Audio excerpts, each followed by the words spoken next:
শুভ সন্ধে বন্ধুরা। এই দেখো রুটি করলাম আর এই যে চা বসালাম।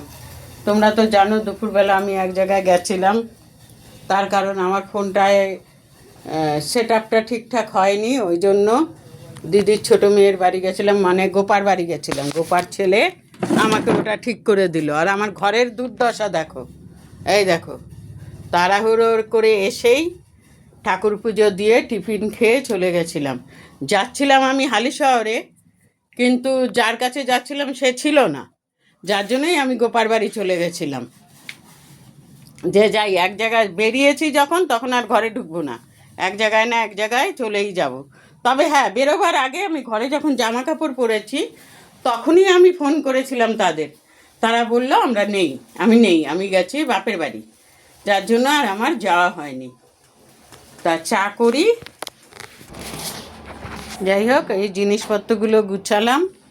আর দেখো, আমার ঘর কখনো এরকম দেখেছো এলোমেলো? আজকে সব এলোমেলো করে রেখে চলে গেছি।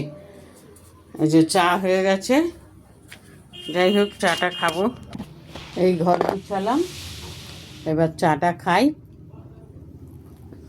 ফোনের সেট আপটা না আমার ঠিক হয়নি, ঠিক আছে করা। তা যাকে দিয়ে করিয়েছি সে হয়তো বুঝতে পারেনি, তাই ঠিকঠাক হয়নি।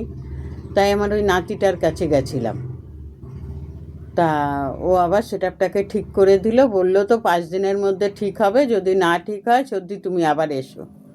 তাই ওইটা করতে গেছিলাম। হাঁপিয়ে গেছি জানো। এসে দুধ এনেছি, আজকে আর তরকারি করিনি, শুধু রুটি করলাম। তার কারণ বলছি, তরকারি করার আর সময় হবে না, রুটিটা করে নিলাম। আর ঘরে মিষ্টি ছিল, মিষ্টি দিয়ে আজকে খেয়ে নেব।